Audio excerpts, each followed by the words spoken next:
my past is a lot more like checkered with strings of relationships, and my husband's wonderful. He waited for, his life, and so that's been such a blessing, but also just wishing I had that to offer to him too. Why don't you think you're wonderful, Marie?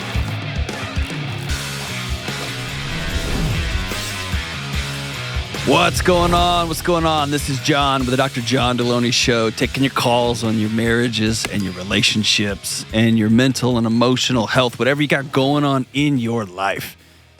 For the last 2 decades, I've been sitting with hurting people trying to figure out what's the next right move. And that's what this show's all about. Real people going through real challenges. Give me a buzz, dude. I'd love to have you on the show. Actually, fill out on the internet. Go to johndelony.com/ask. ASK. Evidently, the toll-free number is giving people some head tilts because you guys weren't around when toll-free numbers existed. So go to johndelony.com/ask. ASK. Fill out the form on the interwebs, and it'll go into Kelly and Taylor's inbox, and then Kelly will make the ultimate decision. And if you hear it in my voice, dude, I'm coming off of being I've been this sick since I was a kid, maybe, man. Gnarly Marley flu. So I am. Yeah, sheesh. I had it 2 weeks ago, and it was rough. I know. I was going to wait till I got in front of everybody to say thank you for giving me that. I'm really grateful. I did not give you the flu. Pretty It's been, sure. I mean, like half our sales team's down with it. There are so many people down with it. Yeah, it was wild in the streets, man. But I'm slowly coming back, slowly but surely. But dang, Gina, I'm struggling. It's all right, though, right? I've got your shining face looking right at me, Kelly. That We're just glad you're feeling better. Yesterday went great when you came in. Yeah, it wasn't great. But today, and we're back. Let's go out to Kona, Hawaii, and talk to Dear Marie, my favorite John Mayer song. What's up, Marie? Hi, Dr. John. My question for you today is, just dealing with the, memories and consequences and just struggles of my past and coming into a new marriage with a wonderful man. It's been hard, and I'm just wanting to fully enjoy him. But having that past and kind of thinking I had, gotten through it and left it and was, moved through it. But then you bring a new person into your life, and it's been hard. Yeah.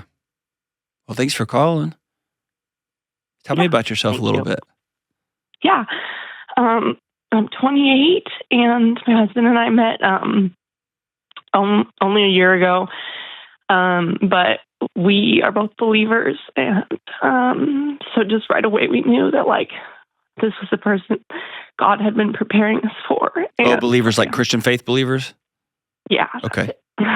Sorry. No, it's okay. I'm really choked up. No, you're good. Take a second. Take a second, man. There's no rush. Okay. We're all good. Yeah. I guess my past is a lot more checkered with just a lot of different strings of relationships, and kind of finding my home in whoever I would be dating. And my husband's wonderful. He waited for, his life. And so that's been such a blessing, but also just wishing I had that to offer to him too. And I did share up front, I was this is everything. And I wanted to be fully known by him. And I guess also there's an element that I feel I wish I didn't take him from someone better, And I don't know why that's a thing, because we're so happy together, truly. He's wonderful. Why don't you think you're wonderful, Marie? That's a really incredible word. And your husband had a set of values before he got married, and he clung tightly to those values, right? And yeah. I'm happy for him, and I think that's wonderful. I think you're wonderful too. And you didn't have that same ecosystem, and you didn't have that same structure, and you didn't have those same values beforehand. Yeah. And now you do. Tell me why you don't think you're wonderful. I guess I think I am. I have I just go back and forth. I'm like, I wish I knew better. Like, I don't know. I just feel like I was like, my brain wasn't even there until I was 25, Nobody's brain is there before they're 25. Nobody's brain is. Yeah, exactly. I know I have a lot to offer him, and I just it's just more, I think it's just like the memories, like those are going to be there. Yeah. No matter what. Yeah. I'm interested in something you said. It's really powerful that you were somebody who got really lost in relationships. Tell me about that. Yeah. I have wonderful parents, but it was just a really stressful home, and they were trying to do what's best for me, and they, kicked me out of the house at 18, and then they still supported me in other ways, but I just kind of felt like I had to find somewhere. You're saying several conflicting things. I want you, do me a favor. Oh, okay. Do me a huge favor, okay? And are you on a cell phone right now? Yeah. Okay. Yeah. So I want you to close your eyes real quick. Uh-huh. And imagine you're taking off a helmet. Okay, just imagine you're taking it off and setting it on the table next to you. Okay? That helmet was everything's okay, everything's okay, everything's okay. Yeah. Because that's been the phrase and statement that's got you through your entire life. Yeah. Is that right? Yeah. Okay. Right this very second, everything's not okay. And that is okay. So with just you and just with me, that everything's okay. That helmet's off. Yeah. Tell me about growing up.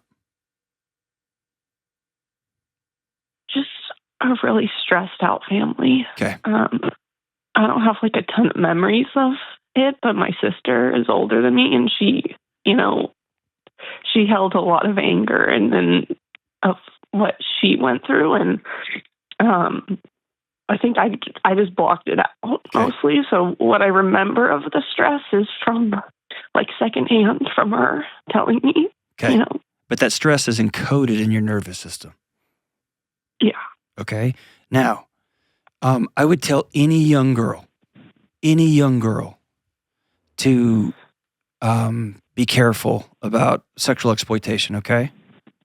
And there's not one bit of that story that surprises me that some guy looked at you and held you tight and said, no, I'm safe. And your body went, oh, thank God.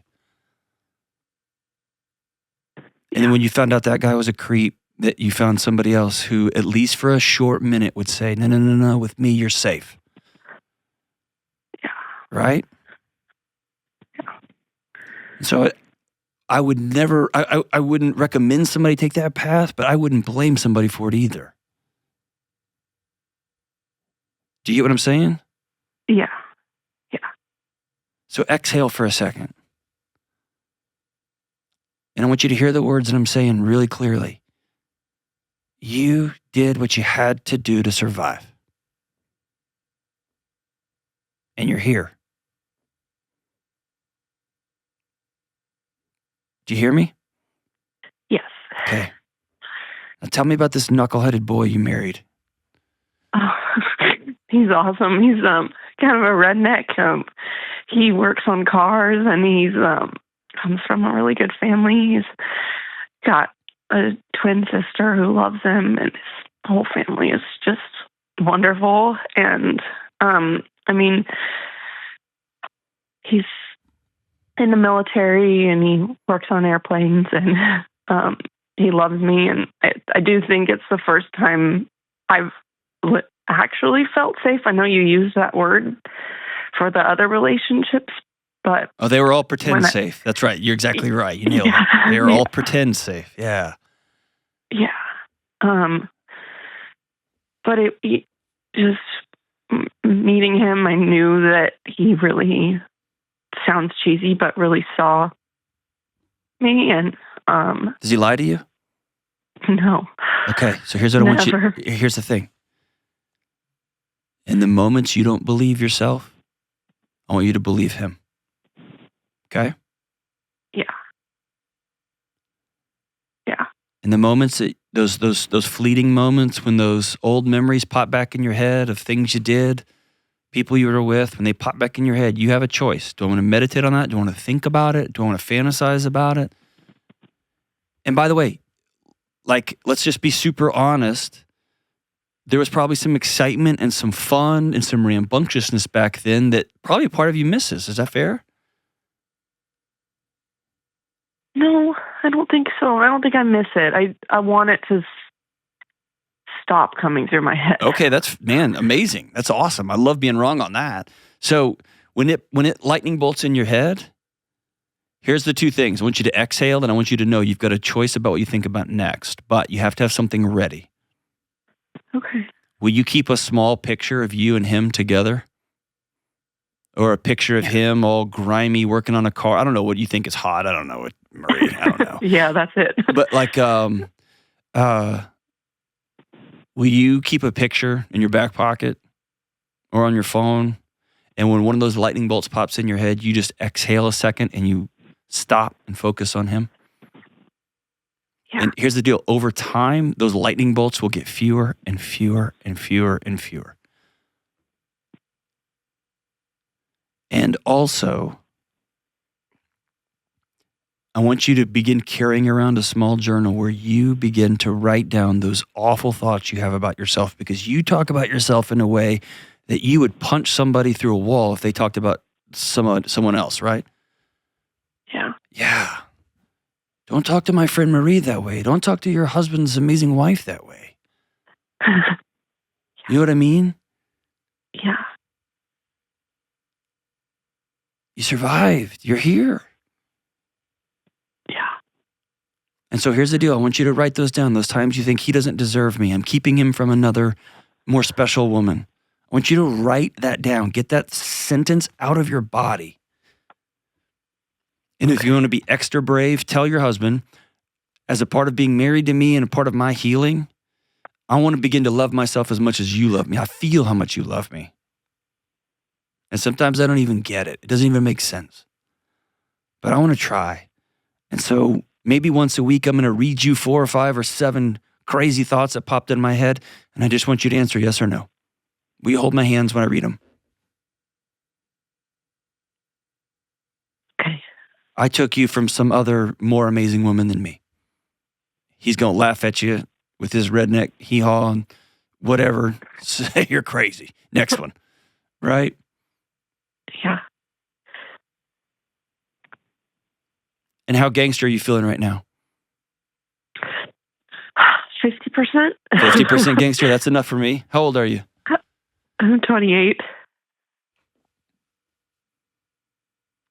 Close your eyes. Okay. I want you to picture 19-year-old Marie standing right in front of you. What's she wearing? I don't know. Probably like a swim cover-up going to the beach. Okay. What color's her hair? Blonder than now. Okay. Long, short? Long. Okay. And you catch her just before she runs out the back door. I want you to imagine yourself walking over to her and giving her a huge hug. And tell her that you're sorry that parents didn't show up. And you're sorry the house is so chaotic her body has chosen to not remember it.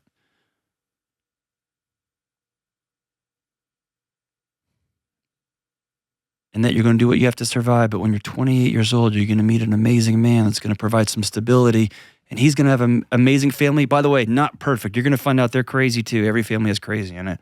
But They're going to love you recklessly, right? Is that right, Marie? Yeah. Yeah. Tell her to wait for it, to try to be patient. No, don't tell her that. Don't tell her that. We're just going to tell her we love her. Okay. And then it works out. You can't change what happened. That's the thing. Worrying about what happened, being angry about what happened, there's a period at the end of that sentence. The only thing you can do is write a new sentence. That's it. And so all your energy can be spent on saying, nope, not going back there. I've got this here now. And me and Hillbilly, we're building something amazing together. Do you get what I'm saying? Yeah.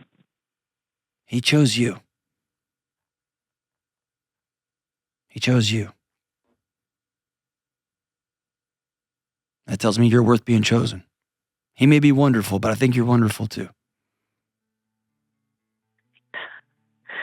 Okay? Okay. Today we choose forgiveness for Maria. Set down the struggles of a 22-year-old and a 26-year-old and a 27-year-old, what she did to survive. She's here. And now we're going to start living for tomorrow. For today, and we're going to start building something for tomorrow. And by the way, this won't happen over a weekend. It's going to take time to forgive yourself, to practice, to catch yourself in bad habits. Those lightning bolts will pop in your head. Some days when you're tired, you've had too much junk food, they'll really hang around. You're going to keep working on it. You're going to keep working on it because you are worth being loved. It's been an honor to talk to you, my friend Marie. Thank you so much for calling. We'll be right back. Hey, everybody. Easter is just around the corner, and it's one of the most important days of the Christian calendar. Easter is a season of spring, which means new life and freedom that goes beyond feeling good in any one moment. It's about real, lasting freedom that comes from being intentional, choosing peace, and finding and trusting God. And that's why I love what Hallow is doing this Easter. They're offering a special prayer series focused on finding interior freedom, letting go of the stress, worry, and that constant need to try to control everything. Their prayer series is about finding peace by trusting in God's love and grace and mercy. These short prayers and reflections are designed to help you keep building on those daily habits you started during Lent so that you can carry that sense of peace into Easter and beyond. And that's just one of thousands of songs, prayers, and meditations on Hallow's amazing app, and they help you stay grounded and connected every single day. So download Hallow right now and get 3 months free at Hallow, Hallow, hallow.com/Delony. Again, that's Hallow, hallow.com/Delony for 3 months for free.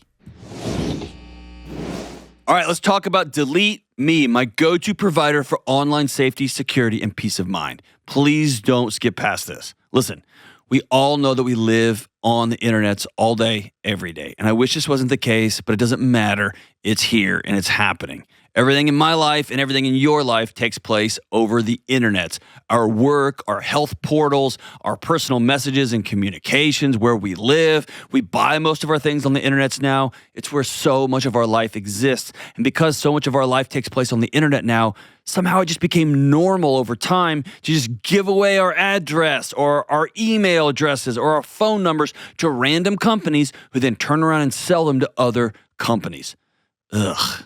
This is why I'm happy to use and recommend Delete Me. I looked at the reports that my friends at Delete Me have sent me. They reviewed over 35,000 different data brokers that potentially had access to my information, and they've removed my personal info from hundreds of scammy data broker sites. Delete Me has saved me countless hours, days even, and they've sent detailed reports to me showing me exactly what they've removed and from where. I want you to have this kind of peace too. We can't really avoid the internet, but we can make our personal data personal again with Delete Me. Get protected with Delete Me today and get 20% off all Delete Me plans. That comes out to less than $9 a month. Go to joindeleteme.com/Delony right now. That's joindeleteme.com/Delony and save. All right, let's go out to Tracy, California, and talk to Rome. What's up, Rome? How you doing, Dr. John? I'm good, brother. What's up in your world? A lot of chaos. A lot of chaos, man. Well, how can I help? Well, my question is, how can I find my passion and turn it into a career while also, supporting my family and my 6-month-old baby? How old are you? I am 35. 35. Yeah. I guess I don't put a lot of stock in quote unquote finding your passion. Tell me what's beneath the question. What's been going on in your world?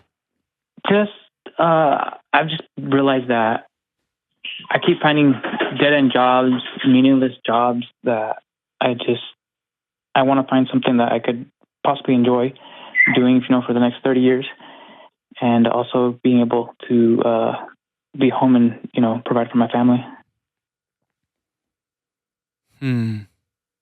Well, I guess first off, I would throw out any notion that you're going to have a single job for the next 30 years. We're going through one of the most significant upheavals in work history in human civilization. So I wouldn't count on like the next 30 years.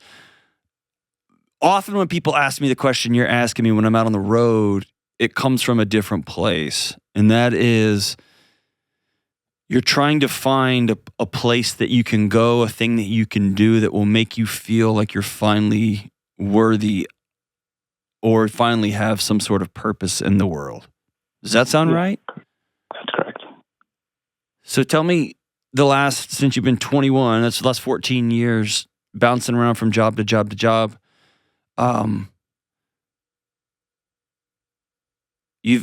have you increasingly found yourself just not liking Rome, not liking the guy you see in the mirror? Yes and no. I think to dig a little deeper, I think basically growing up, my parents moved over here to the United States from another country. And growing up myself, I kind of was limited, if that makes any sense, to certain things growing up as a child, and I kind of, how can I say it? I kind of envisioned a lot of closed doors in front of me. And once the opportunity came where, those doors opened up slightly, I, started thinking, okay, what's something that I could probably enjoy or do? I pursued it, ended up not, I guess, choosing the wrong thing. Basically jumping around from job to job. I changed careers multiple times. I'm at one now where I'm just realizing that it's probably not going to be for me. It does pay well, but it's not something I see myself doing long term. What do you see? What do you see yourself doing long term? I don't know, honestly. I don't. I feel like I'm stuck. I think that's the problem, that you keep taking these new jobs, these great opportunities, and you keep going with you. Like you become the common denominator here. And you have a 6-month-old baby, you're working a job, you don't love it, but it makes good money, it's paying for the bills. Are you married? Yes, I am. Okay. So is it covering the bills in your house, taking care of your family? It is. Brother, that's noble. Like, exhale on that. It's not your passion. Great. Like, people who tell you to go find your passion, man, they're snake oil salesmen. Most people become passionate about what they're really good at. And you get really good at something by doing it over and over and over again. And that means you fail a lot. People make you do it. You show up because you get arbitrary deadlines and right? So it's a process. But you're apart. You're 35 years old, man. You were the students in college when I was a professor and a dean of students. Like, you guys were told that it would feel a certain way when you got there, and they lied to you, man. My generation, we lied to you, and I'm sorry on behalf of everybody. It still is every day you wake up, and it's really hard. Yeah. And there's still days I wake up and, dude, I don't like, it's this job that I'm in right now. I'm as passionate about helping people as I've always been. There's days it's really hard, man. And then in 2 days, I've been sick for the whole week, and I've got to get these shows in, and we got to cut ads, and then I got to get on a plane and fly to Austin for an interview, and then that night fly to Phoenix to speak to 80,000. Like, it just doesn't stop, right? So I'm passionate about it, and it's a grind. And so I tell you that to tell you, like, finding the thing you're good at just means showing up and showing up and showing up and showing up and showing up and showing up. And deciding I'm going to get better and better at this thing. But that usually means you got to decide that you're worth showing up for over and over again. And I don't know that you believe that. I think one of the things that stuck out when I'm with this job is it's very physically demanding. Mm-hmm. And that's one of the reasons why I know it's something I can't do long term, just because I'm slightly starting to feel it in my body, and I don't want to be hurting in the long run. Okay. Do you go to the gym? Do you exercise? I was going pretty frequently. Once the baby was born, that changed things a little bit. Sure.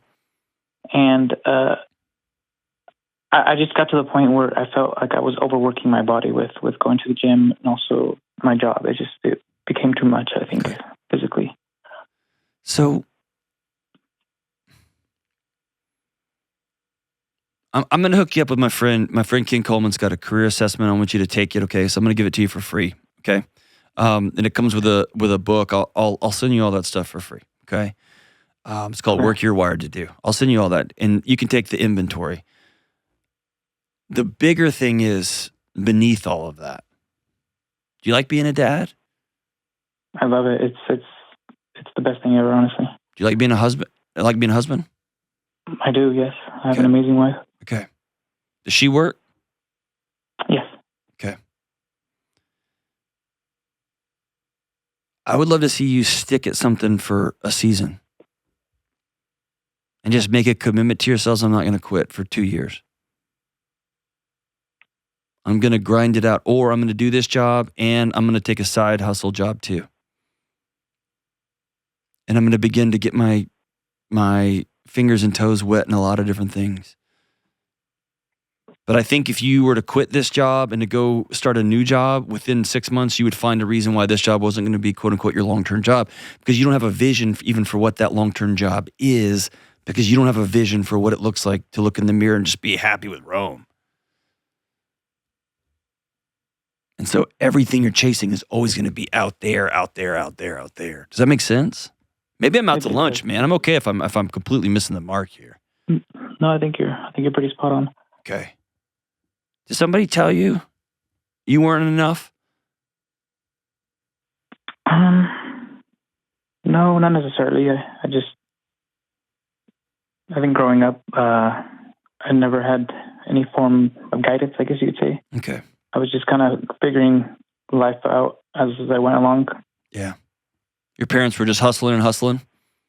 Yeah, they were always working growing up. Yeah. It's tough. It's tough. Mm-hmm. And I know their life was tough too, man. Tough. So you do me a favor at your job site now. Are you throwing boxes? What are you doing? Give me a vague picture. A vague picture. I work in a delivering beverages to stores, restaurants. Okay.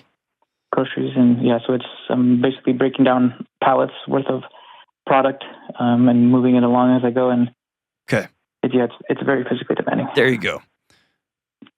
Do you like the beverage industry, or do you like the grocery stores that you deliver to, or the bars that you roll into? Some yes, some no. Okay. So maybe sitting down with asking for 5 minutes or 15 minutes, or grab a quick cup of coffee with an assistant store manager who sees you in your uniform working, and you have a great attitude when you work, and you go in there and you're always working, and you sit down and ask for 10 minutes of his time and grab him a cup of coffee and say, I'll pay for it, even though it's his grocery store. You say, hey, can I pick your brain for 10 minutes?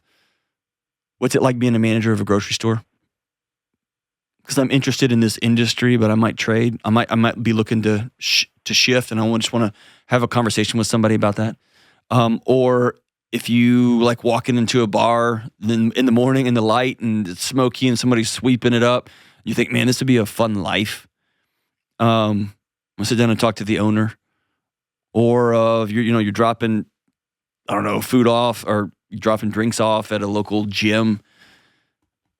But it's just about sitting down with somebody and saying, hey, tell me about the life of this job, of this career. You're right. Running drinks, running beverage is tough. It's tough. It beats up your hips and your knees over time. You can also make some good money and you can hustle, man. But it's just about saying taking that next step. But also, here's the thing. I really want to encourage you. In fact, hang on the line. I'm going to hook you up with Ken Coleman's book, The Work You're Wired to Do, and I'm going to hook you up with my friends at Betterhelp. I want you to talk to a counselor. I want you to talk to a counselor because there's something in your affect and there's something in your story that I'm missing.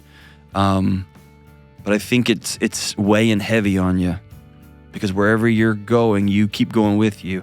And until you're okay with you, it's going to make showing up anywhere that much harder. Okay?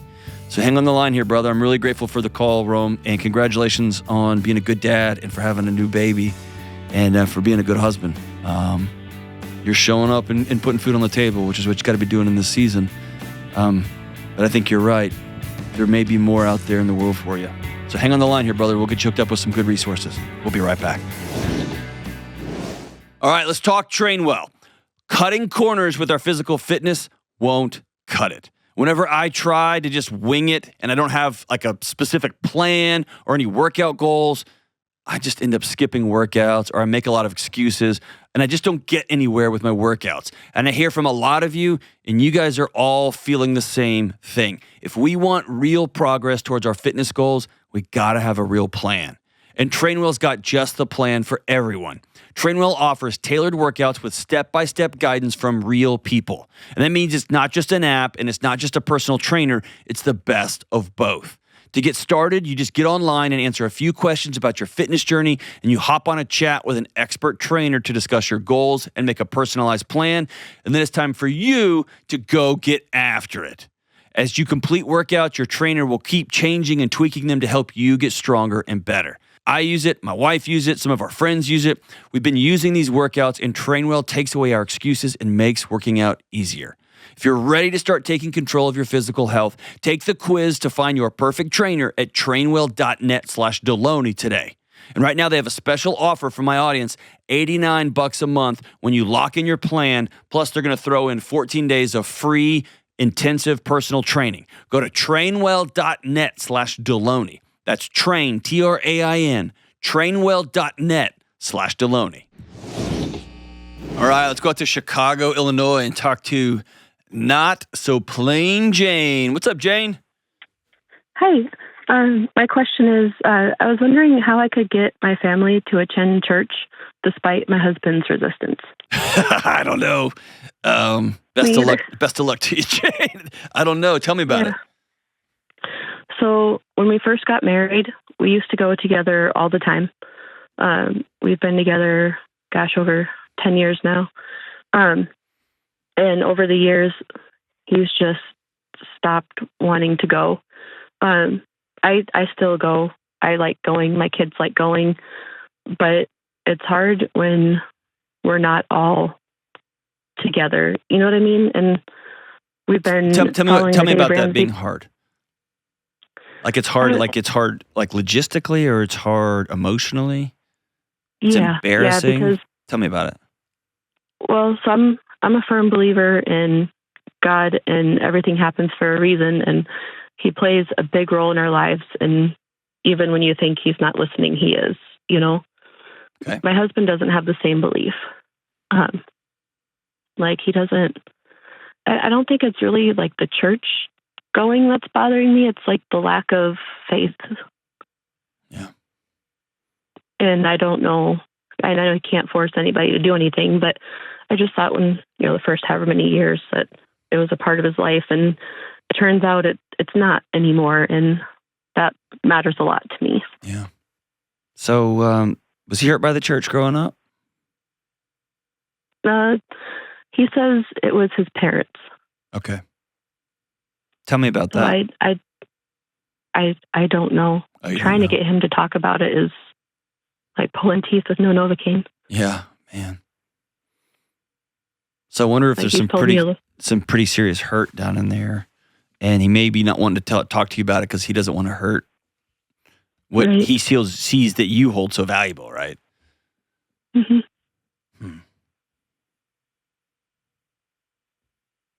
Yeah, so I don't know. I found a book. It's called Pray for Him. Mm-hmm. I don't know that book. Oh, it's a good one. It basically teaches you that you can control yourself and you keep praying for them to find their way. Mm. I've been following it.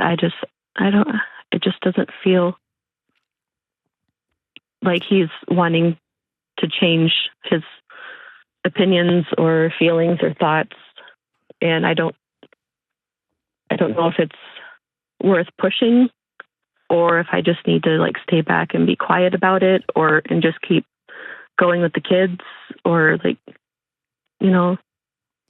Yeah, I mean, there's a couple of different things I'm thinking here. Number one, I may have mentioned this on the show before. We've got 700 episodes or something now, so I don't remember if I have or not, but I remember running across a video. It was an old Penn and Teller video. They still are magicians, but I forget the name of the tall guy. Is it Teller or Penn? Is the tall one Teller? I don't know. I've never watched it. The tall one is Penn. Sorry. So Penn had he was just telling a pretty amazing story about a guy coming up to him after a show. And Penn is a devout atheist. He's a or at the time was, I don't have any idea what his religious affiliation is now, but he was a outspoken atheist, okay? And he said this guy showed up after the show, was very talking about magic, talking about the show, talking about the whatever. And as he started to leave, he said, "Hey, I'm a Christian, and I would kick myself if I didn't ask you to come to church with me tomorrow." And the guy said, "Well, I'm going to pass on it, but thank you so much for the invite."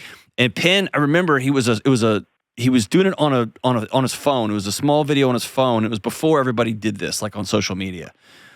But he said, if you believe that a truck is coming my way and you're yelling at me, "Hey, there's a truck coming," and I'm like, "No, there's not," I would hope you would love me enough to try to push me out of the way.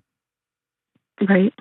And so what he was saying is this guy was so kind, was so complimentary, like clearly was a fan of the show. It wasn't a ruse to come talk to me about his force his religion on me. And also cares enough about my soul that I don't even believe in, that he would say, "Hey, I would love for you to come to church with me." And he was just saying, I honor that guy. Good for him. And so if you're calling me because you are worried about your faith has said, "Hey, people like your husband are in grave eternal danger," that's challenge number one. Right. And he's been struggling mentally a lot too, and that was my next thing. That's my next thing. Yeah. I guarantee you that church isn't the only thing that you thought was going to be a part of y'all's life that has fallen off. Right. What else has changed? Everything. Tell me about it. So we've been recently trying to get out of debt. We've been following Dave Ramsey's plan. That's kind of what sparked all this, is because in Dave Ramsey's teachings, it's very Christian-based. Exactly. He's an outspoken Christian. And I love it. Okay. Yep. He's bought me your books. I think we've bought pretty much everything we can from you guys to help us get back on track, right? And get back on track to what, though? That's what I'm getting to.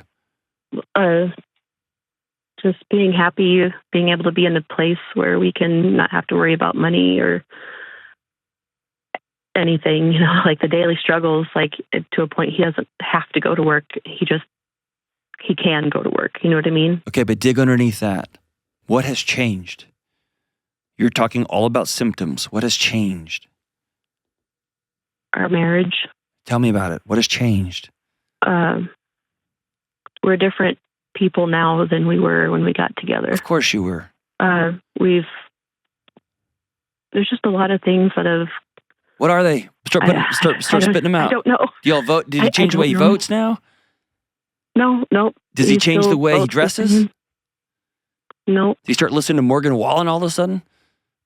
No, and that's the thing is like I don't know what's changed with him. Like he just tells me, he's had these feelings come up and all of a sudden he's struggling. I'm like, okay, but where did it come from? Because I thought everything was fine. Okay, that's not a good answer.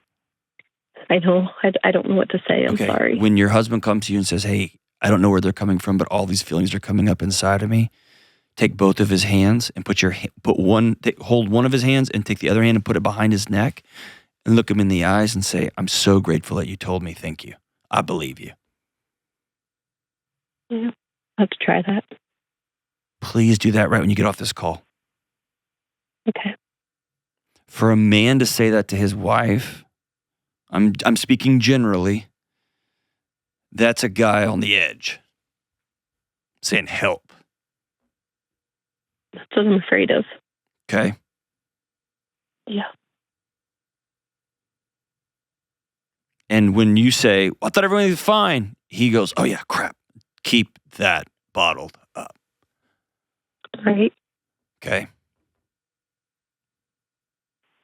And so as soon as this call is over, if you can get to him in person and say, "Hey, I said this wrong. I believe you. I love you." Okay. I can do that. Because he may have challenges in his life with some sort of addiction you don't know anything about. He may have challenges in his life financially that you don't know anything about. He may have all kinds of challenges that makes walking into a church makes him feel like he's going to get struck by lightning. Right. He may not think that he deserves to be seen next to you and those kids in that church building. It could have nothing to do with his faith. He could be struggling with anxiety. He could be struggling with depression. He could be struggling with any number of things. That makes sense. And most men do not have the verbal skills to articulate what's going on. So they hit things, they hide, they drink beer, or they play video games, they shut down. Sounds about right. Those are usually signs for me, especially when they come out of nowhere or they come on strong, that somebody's not doing well. Yeah. But did you go see a marriage counselor with you? Yep. Okay. Yep. We've been doing that. Yep. We found a good one. Has he told the truth? I don't know. You know him. You've been with him for over 10 years. When you leave, do you feel like all air is out of the room? Do you feel like all things are on the table or not? No. Okay. It's time for you to go there. Right. Are you scared about what you're going to find? Yes. What are you going to find? I don't know. I'd say I'm worried. Okay. Sometimes you just get a feeling. Yep. 100%. Yep. That's where I'm at. Okay. Go towards it. But I don't know. He likes to be left alone sometimes to just process things in his head, and I'm trying to respect that. But at the same time, I can see him hurting, and I don't want to make anything worse. And that's kind of where I struggle. Okay. Because I care a lot. I know. Probably too much. No, there's no such thing as caring too much about your husband. Yeah. There's no such thing as that. Yeah. Lead with curiosity over judgment, okay? Oh, all the time. Yep. Yeah, no one's perfect, and I'm not in a place to judge. Okay. I just care, and it's hard to get through those walls. So start this time saying, "I'm sorry, I said the wrong thing here. I can do that. I believe you that you're not okay. And sometimes I get loud and I care so much, I get overzealous, and I just get worried about everything all at the same time. But I promise I'll do my best to be a safe place. What is actually going on? Please tell me. I can do that. We leave the counselor's office, and I know in my bones you're leaving stuff unsaid. Please tell me.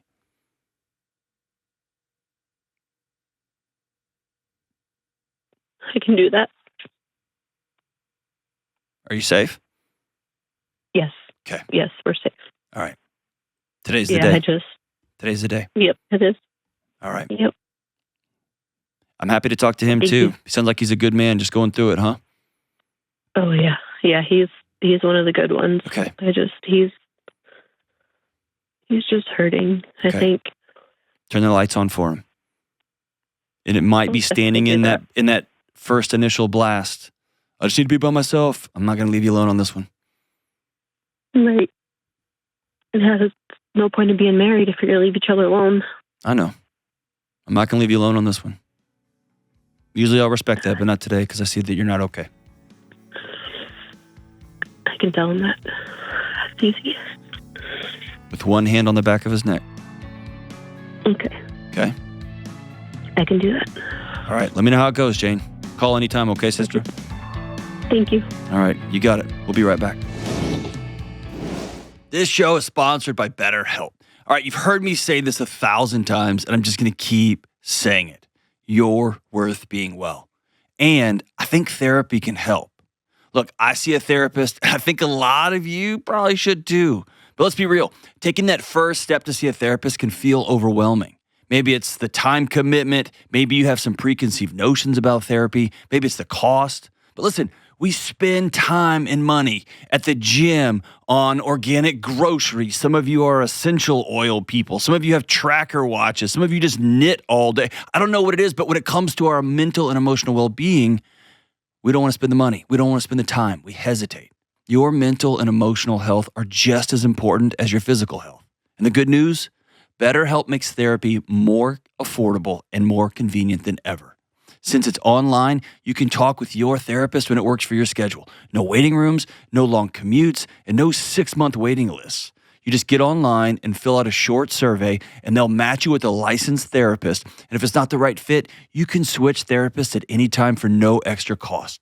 Hear me say this. Your well-being is worth it. You are worth it. Visit betterhelp.com/Delony to get 10% off your first month. That's BetterHelp, HELP.com/Delony. All right, we're back. Hey, don't forget to hit the subscribe button and the like button and tell the internet overlords that you love the show and send it on to somebody that you love and care about. And don't forget, me and my buddy Dave Ramsey are going on tour, RamseySolutions.com/events for tickets. It's going to be wheels off. The John Delony Show, Ramsey Show, in a weird mix live, and it's going to be incredible. All right, so money and marriage event question. I'm flipping over my paper here. Let's see here. Oh, here it is right here. All right, this is me looking at it for the first time. Is it better to start with small things or just jump into the heavy stuff when I haven't been vulnerable much in the past? Great question. I don't know. You know what? Let me think through this here in real time. I'll kind of give you a framework for how I would think of this.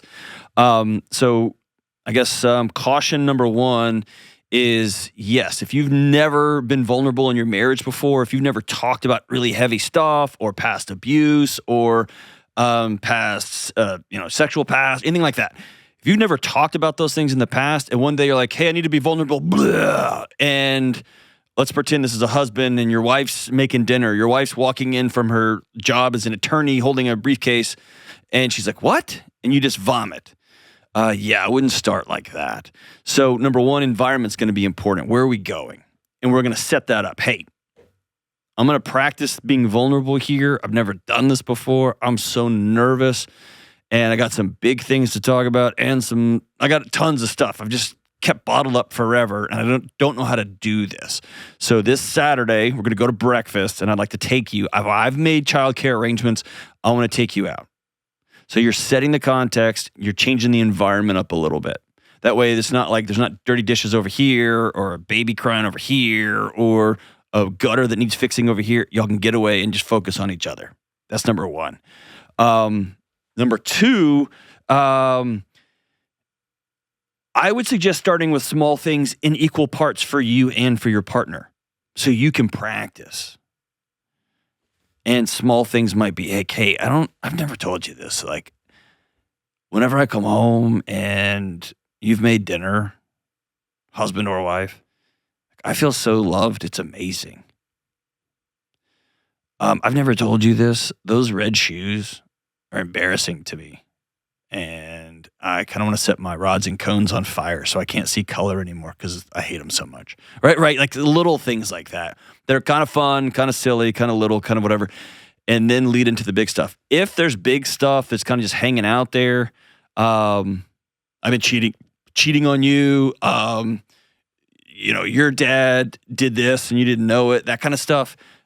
Then small stuff actually is distracting. It causes a problem. So we need to set up, hey, I need to tell you about a big, scary thing. It's hard for me to talk about. Let's do that tonight after the kids go to bed. We're just going to get right into it. But it just kind of depends on what's the small stuff and what's the heavy stuff. I always like a ramp in, but not if there's something major we need to discuss right now. If it's just about being vulnerable in general, yeah, practice with small stuff. Try out a big thing. And you're looking for your partners, like their eyebrows and their eyes get wide, their eye crinkles. Are they being curious? Are they being judgmental? And so practice that. And give your partner an opportunity to say the wrong thing and to go, oh my gosh, okay, sorry that I said oh my gosh. Or I can't believe you didn't tell me, or that hurts my feelings too. Like, give them permission to say the wrong thing out of the gate also. It's just a part of being graceful and being in a relationship with each other. But yeah, hopefully that helps. Maybe being vulnerable is a process. It's a skill. It's a way of being. It's a thing that you do, and it's a thing that you are, and it's a way of interacting with the world. And it just takes practice, especially if you've been told your whole life it's for weaklings and cowards. And it's not. It's the way it's the adhesive that keeps relationships together and bonded. So, great question. Thank y'all so much for reaching out. Hey, everybody, be kind to each other. Be kind to one another. Be kind to one another. We'll see you soon. Love you guys. Bye.